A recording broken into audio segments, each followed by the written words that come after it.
conseil que Hewlett-Packard a souhaité conserver pour justement aider nos clients à réfléchir et avoir une vision à long terme des futurs roadmaps que nous pouvons leur proposer autour de tout ce qui est le cloud hybride. Au travers de tout ça, aujourd'hui, l'organisation du Hewlett-Packard Enterprise sur le secteur public, principalement, est composée d'une 60aine de personnes à travers la France, qui permet effectivement d'adresser tous les clients du secteur public, qu'ils soient de type régalien ou qu'ils soient de type collectivité locale. Donc à travers de cette équipe, on est effectivement amené à traiter différents projets. Ce qu'on s'aperçoit aujourd'hui, c'est qu'un grand nombre de ministères sont en train de travailler pour créer soit leur cloud privé, soit avoir une possibilité de débordement sur du cloud public. Et le ministère de l'Intérieur en est le bon exemple. Pour autant, aujourd'hui, on a la chance d'être reçu par le client qui a avancé en tout cas le plus vite et qui a su mettre en place aujourd'hui des solutions qui sont aujourd'hui certifiées et estampillées, notamment par l'ANSSI. Et c'est un des points majeurs aujourd'hui que peuvent rencontrer en termes de problématiques les différents ministères régaliens. Voilà. Donc je pense que je vais m'arrêter là-dessus, Xavier, si tu veux bien.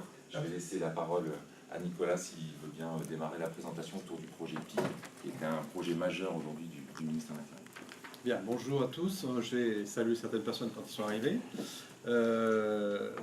Bienvenue au ministère de l'Intérieur. Je suis Nicolas Dufour, sous-directeur adjoint à l'association des infrastructures, à la DESIC, du secrétaire général du ministère de l'Intérieur. Voilà toute la chaîne d'organisation. Je vais vous présenter effectivement l'ambition de projet et la réalité du projet PI. PI pour, bien sûr, le jeu de mots sur PI, mais aussi surtout, et qui dénote le changement de culture pour produits de l'intérieur. C'est qu'on oriente maintenant notre travail sur les produits, les services de l'intérieur et les clients que nous servons par nos services. Juste un rappel des missions du ministère de l'Intérieur. Je présume que vous les connaissez bien sûr tous et toutes. Le ministère de l'Intérieur assure le maintien de la cohésion des institutions sur le pays et garantit aux citoyens l'exercice des droits, devoirs et libertés affirmés par la Constitution et administre le territoire et garantit la sécurité et les biens. C'est bien sûr les préfectures, sous-préfectures, la gendarmerie, la police. D'accord, c'est toute cette organisation constituée de 240 000 agents qui participent à ces missions. Notre projet PI, dans ce contexte, c'est une réalité pour constituer la plateforme numérique du ministère de l'Intérieur, pour accompagner le ministère de l'Intérieur dans sa transformation numérique et sa volonté d'offrir des nouveaux services aux agents et aux usagers. Avec une optique de solutions industrielles, automatisées, complètement cloud, sur une solution, on va le voir après, OpenStack, dans lequel effectivement, on rénove, on réhabilite le client au centre du dispositif de notre offre de produits. Voilà notre trajectoire. On a démarré, c'est pour ça qu'aujourd'hui on peut communiquer. Le produit, sans faire de jeu de mots, le produit de l'intérieur est prêt. On a démarré en 2014 simplement par un POC, par une étude de marché, quelles sont les bonnes solutions. 2015, on a mis une première application qui est la gestion des demandes d'asile. Donc c'est une application extrêmement importante et critique, vous en doutez. En 2016, nouveau palier, on a mis en production l'application qui s'appelle le TGOA, c'est pas très explicite, mais c'est surtout la loi Macron sur les permis de conduire, qui a été mise en œuvre sur le cloud. Et nous avons décidé de grimper un niveau en 2016 pour arriver aujourd'hui sur une plateforme totalement consolidée, homologuée de niveau SecNum Cloud de l'ANSSI, avec un niveau DR pour les données, avec des services d'exploitation et de supervision, avec un portail de commandes interactif pour nos clients. Et notre ambition, après l'ouverture cette année de PI, dans ce nouveau palier, c'est bien sûr, d'une part, d'augmenter la résilience de notre solution, puisqu'on va monter notre cloud sur les deux sites du ministère de l'Intérieur, à Rosny et à Logne. Nous allons ouvrir notre offre de service à l'interministériel. Je reviendrai sur cette dimension interministérielle qui est très importante. Et nous allons surtout valoriser cet investissement par des démarches de toute nouvelle application est construite sur le Cloud PI, et nous allons engager une démarche de migration des applications qui peuvent être conformes sur notre cloud. On n'est pas dans un dispositif où on met en place et on laisse venir, on est sur un dispositif où on est sur la nouvelle plateforme numérique du ministère de l'Intérieur. Vous avez combien d'applications aujourd'hui? Alors aujourd'hui, j'ai 2 applications en production. J'ai une application qui est en cours de développement qui va gérer les recours contentieux sur les amendes de stationnement. Et j'ai 20 applications qui sont en cours de, alors soit en mode prospect, soit en mode déjà dev and test sur le cloud. C'est-à-dire que dès qu'on a ouvert au mois d'avril, l'homologation a été le 24 avril, les clients sont venus taper à la porte très vite. On va venir. C'est l'homologation à Annecy, c'est ça? Pardon? Homologation à Annecy. Oui, c'est ça, tout à fait. De niveau Secnum Cloud, pardon. Voilà, on a une solution là. Effectivement, si HP est avec nous aujourd'hui, c'est aussi parce qu'on a choisi OpenStack, bien sûr, qui est la solution qui a été retenue par l'État, la DINSIC. Voilà, vous m'arrêtez s'il y a des acronymes d'orientation que vous ne connaissez pas. Donc au niveau de l'État, la solution OpenStack a été retenue. Après, nous avons fait un choix de distribution d'OpenStack, et c'est HP qui est sorti vainqueur en 2014 pour démarrer notre aventure de cloud. On fonctionne sur des serveurs HP, bien sûr, qui ont fait leurs preuves avant et qui continueront à faire leurs preuves après. Et donc, on a une solution au jour d'aujourd'hui, et c'est une volonté d'augmenter en capacité, vous en doutez bien avec la démarche que nous avons, mais on a déjà 2100 corps et 330 Tera de data, ce qui nous amène, pour donner une idée, à peu près 12 à 15 000 VM de taille moyenne. On pourra rentrer dans les détails après, mais après, qu'est-ce que veut dire une VM moyenne? On pourra le préciser. Ce qui est à peu près 3 à 4 fois notre parc de VM actuel. Pour vous donner une idée de l'échelle à laquelle on passe avec cette plateforme numérique. Excusez-moi, pouvez-vous donner les chiffres du nombre de cœurs et des... 2100 cœurs Ah oui, ça, c'est là, oui, d'accord. et 330 Tera de data. Pardon, vous voulez que... Merci beaucoup. Enfin, en tout cas, je reste là, je peux Et continuer à répondre à la juste un question. petit détail, est-ce qu'au moment du marché public, vous avez passé un seul lot, donc avec, ben voilà, vous fabriquez un cloud, ou est-ce que vous avez fait un lot machine, un lot intégration, un lot software, etc. On a acheté les machines voilà, sur le marché serveur classique, et après on a construit notre solution de cloud avec nos marchés actuels d'intégration divers et variés pour nous accompagner sur la mise en œuvre de la plateforme. Et il y en a pour combien en tout? Le montant de l'investissement, ça c'est un montant, je ne peux pas vous donner le montant total parce qu'il faudrait faire le cumul, plateforme, intégration, l'ARH du ministère de l'Intérieur. On n'a pas les chiffres consolidés pour l'instant sur le montant total d'investissement. Mais en tout cas c'est un investissement important. Résultat obtenu. Alors, donc on a effectivement une infrastructure sécurisée, modulable.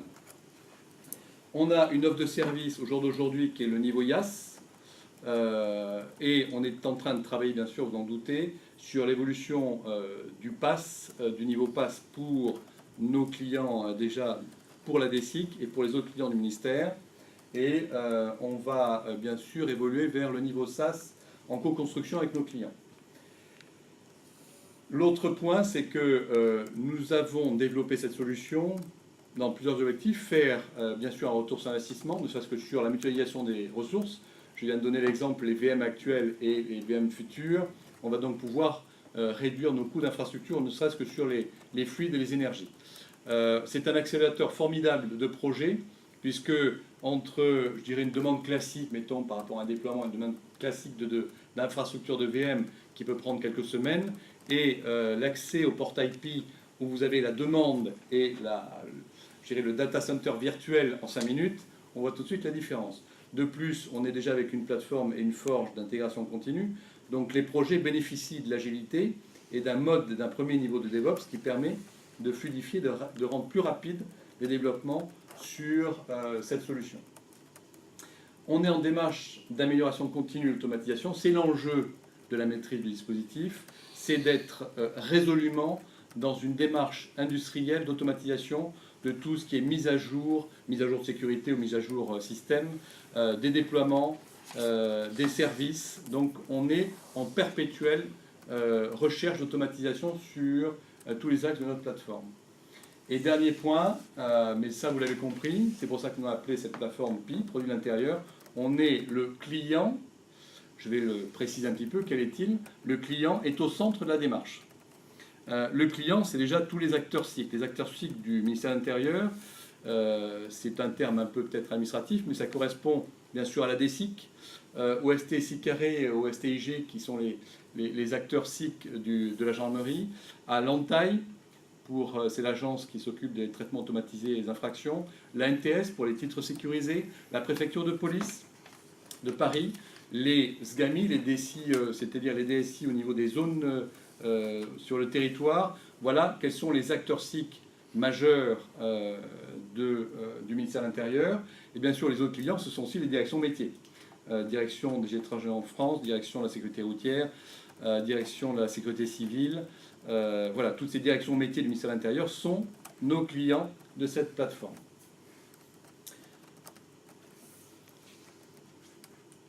La vision pour les prochaines étapes, c'est-à-dire juste pour demain, sur lesquelles on travaille déjà bien sûr maintenant. Collaboration pour la modernisation. Bien sûr, vous savez que ce que nous avons monté comme plateforme numérique s'inscrit dans la démarche d'Action publique 2022, qui a pour objectif d'offrir plus de services, de moderniser l'action de l'État, de rendre plus de services aux usagers et rendre l'environnement de travail des agents plus moderne. Donc cette plateforme numérique s'inscrit dans la transformation numérique de la DSIC, du ministère, et bien sûr dans l'Action publique 2022.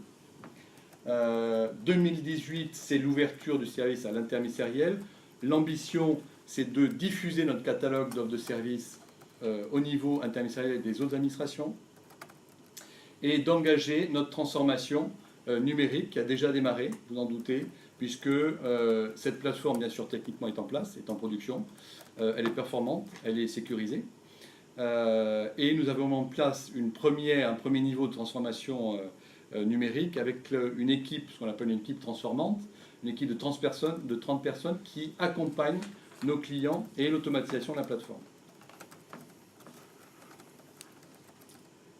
Là, c'est pas moi. Voilà, donc vous pouvez me poser des questions tout à l'heure si... Excusez-moi. Oui. Il serait possible d'avoir les diapos? Oui, pas de question. Absolument. Donc, comme vous l'avez vu dans le slide, la diapositive précédente, le dernier transformation et plateforme digitale, et comme vous l'avez vu sur le texte de votre invitation, le ministère de l'Intérieur a rejoint Cloud 28+, au mois d'octobre, et je vais vous expliquer un petit peu ce que c'est que Cloud 28+. Donc Cloud 28+, est nommé par des analyses de l'industrie comme le plus grand agrégateur cloud du marché. Donc là, c'est 451 Research qui en parle. Gartner l'a mentionné également dans d'autres recherches. Cloud 28+ est né de réflexions qui ont commencé en 2014-2015 autour de l'accélération du cloud en Europe. À ce moment-là, je dirigeais les opérations de Hewlett-Packard Enterprise en Europe, Moyen-Orient, Afrique pour le cloud. Et nous travaillons beaucoup avec la Commission européenne dans le cadre de projets de recherche pour accélérer l'usage du cloud par les entreprises. Et en fait, on s'est rendu compte que l'un des premiers freins à l'utilisation du cloud était le manque de connaissances, le manque de savoir, le manque de transparence pour les entreprises. Et donc on s'est dit, est-ce qu'il n'y aurait pas moyen de créer une plateforme digitale, et je vous parlerai un petit peu de ces différents composants, qui puisse réunir tous les acteurs qui travaillent dans le domaine du cloud. Les services, les fournisseurs de services, les service providers, les éditeurs de logiciels, mais aussi les intégrateurs, et puis aussi les universités, parce que c'est là que tout naît, bien entendu, en recherche, et également des clients finaux, parce que quand les clients finaux ont fini leur transformation digitale, un produit qui était physique devient physique et digital, et il va pouvoir également utiliser la plateforme pour le faire connaître et accélérer sur le marché. Donc, c'est une plateforme qui est globale, mais qui respecte à chaque fois les géographies. Là, on parle de la France, mais au niveau européen et au niveau mondial, cette plateforme est présente. Vous verrez en 2 ans le succès qu'elle a pu avoir. Et elle tient compte aussi de tous les environnements de régulation. C'est-à-dire qu'elle prétend aussi informer et mettre à la disposition de tous les partenaires de Cloud 28+, et des clients qui utilisent Cloud 28+, un niveau d'information de qualité sur les tendances. Si on parle du GDPR dans son acronyme anglais, avec ce qui arrive en mai 2018, typiquement, il y a un énorme problème. Les entreprises ne sont pas prêtes. Comment on va pouvoir les accompagner là-dedans? Et les membres de Cloud 28+ le font. Donc, qui on va retrouver dans la communauté Cloud 28+? On va retrouver des fournisseurs de technologies et services cloud. Je les ai mentionnés, leur typologie. Donc des éditeurs, des service providers, des systèmes intégrateurs, mais également aussi des personnes publiques et puis des clients finaux qui vont publier leurs offres dedans. Et la plateforme a 4 piliers, puisque c'est un logiciel accessible par tous, www.cloud28plus.com. D'abord, un catalogue de services. Un catalogue de services qui a été construit sur une taxonomie de description des services issus des travaux de recherche que nous avions réalisés dans le cadre des projets Horizon 2020 avec la communauté européenne, de telle manière à ce que, à la fois, les offres de services logiciels, parce que vous pouvez chercher des produits logiciels dedans, mais aussi les services cloud, donc IaaS, PaaS, SaaS, mais également les services d'intégration ou des applications qui peuvent se déployer à partir de la plateforme, soient très bien décrites, et surtout que les clients et les partenaires qui utilisent la plateforme puissent être en confiance par rapport à cette plateforme, parce que la confiance est un des moteurs de l'accélération du cloud. Deuxième gros pilier, il ne s'agit pas de simplement publier ses offres. Notre point de vue est que chaque membre de Cloud 28 doit pouvoir parler, doit pouvoir de façon continue discuter avec les autres membres et discuter avec le marché. C'est pour ça que nous avons une plateforme de marketing digital et de partage de connaissances qui nous sert, juste pour vous donner un exemple, en un an, nos partenaires ont publié plus de 510 articles sur cette plateforme, dans des domaines aussi intéressants que la sécurité, leur point de vue sur l'IoT, leur point de vue sur les nouvelles technologies, l'intelligence artificielle ou autre, de telle manière à donner un éclairage au client qui va aller choisir, qui cherche à transformer son entreprise en utilisant des services cloud, une vue à 360 degrés, non seulement de l'offre, mais aussi du contexte dans lequel s'inscrit l'offre. Donc, c'est ce que nous avons. Excusez-moi, mais ça veut dire que, imaginons que j'ai une PME quelconque, Oui. que je me dis, tiens, je vais aller dans le cloud, je peux trouver sur Cloud 28 une offre qui pourrait me convenir, et par exemple, je pourrais très bien me retrouver au ministère de l'Intérieur. Alors, dans certains cas, oui, ce n'est pas le cas aujourd'hui avec le ministère de l'Intérieur, on pourra en parler un petit peu après, mais vous avez effectivement des universités qui ont publié, par exemple, leurs services de cloud pour la recherche. Bon, là, ce n'est pas le cas pour l'Intérieur, on en reparlera tout à l'heure, Nicolas peut en parler. Je préciserai après oui. Notre objectif, ce n'est pas de fournir une offre de service pour les entreprises. Notre objectif, c'est de s'inscrire dans la démarche de modernisation de l'État. Donc, c'est du service pour les usagers et pour moderniser l'environnement des agents. Par contre, nos offres de service s'adressent aussi potentiellement, bien sûr, aux autres administrations et à des acteurs encore qui pourraient être des collectivités, bien sûr, et d'autres de ce niveau-là. On ne vise pas le marché, c'est pas du tout un objectif business commercial comme pourrait l'avoir Google, OVH ou d'autres acteurs du cloud. C'est pas du tout cette démarche-là. Ce qui voudrait dire que le catalogue pourrait être ouvert à certaines portions de personnes, c'est-à-dire le ministère de l'Intérieur qui soit à l'intérieur du catalogue, mais qui ne veuille que communiquer à son propre écosystème, c'est-à-dire les autres ministères, toutes les autres administrations, c'est ça, oui, tous les acteurs publics. C'est ça, tout à fait. Exactement, vous l'avez compris. Par exemple, vous pourriez envisager que le ministère de l'Intérieur publie une note sur la sécurité et comment il a perçu une certification ANSSI, de telle manière à ce que tout le monde puisse bénéficier de cette expérience. Vous pourriez, si un jour le ministère de l'Intérieur crée une application pour des collectivités locales qui est de l'intérêt et qui puisse être diffusée un petit peu partout dans toutes les collectivités locales, il pourrait publier un article dans cette plateforme digitale et dire « Contactez-moi, je peux vous aider ». C'est un principe d'ouverture. Cloud 28+ est né de l'idée que l'intégration entre les différents systèmes ne se fera pas forcément au niveau technique, mais elle se fera au niveau de l'exposition des services, de la transparence pour l'utilisation des services avant tout. Ce qui signifie que sur Cloud 28+, si je me connecte moi en tant qu'utilisateur lambda, je ne vais pas voir vous ne verrez pas, à ce jour, vous ne verrez pas l'offre de service du ministère de l'Intérieur. Par contre, vous allez voir ce qui va se passer, puisqu'ils ont rejoint au mois d'octobre, vous allez voir des articles, des avis, et le ministère de l'Intérieur va pouvoir aussi regarder ce qui se passe, puisqu'ils sont dans une démarche d'amélioration continue. Et là, vous avez une plateforme qui recueille au travers du monde tous les derniers points de vue sur les clouds hybrides, sur la digitalisation, sur la transformation digitale des entreprises.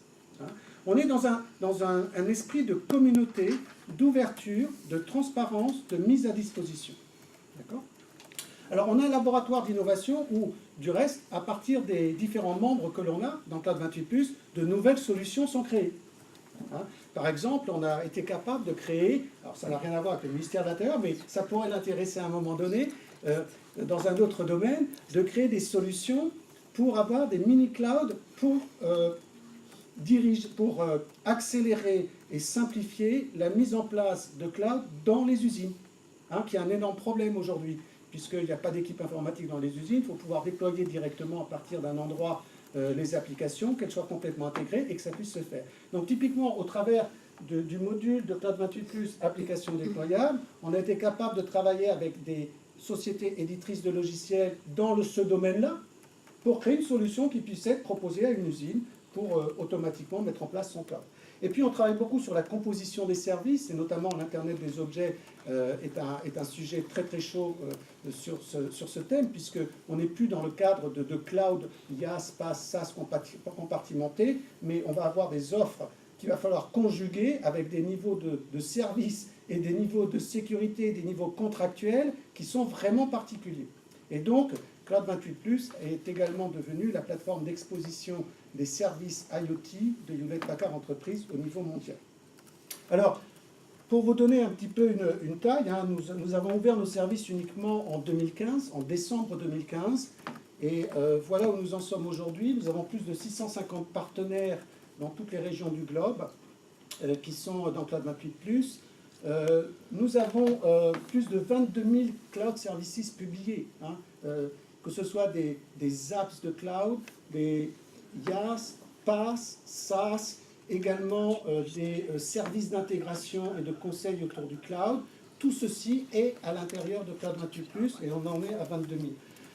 2900 services uniques. Alors 2900 services uniques, ce sont ces services qui ont été à l'origine et qui se démultiplient parce que nous couvrons 58 pays au niveau mondial aujourd'hui. Donc nous avons des partenaires dans 58 pays et 370 data centers dans 33 pays. Ces data centers ne sont pas les nôtres, ce sont ceux de nos partenaires. Ce sont ceux de nos partenaires. Donc en France, on pourrait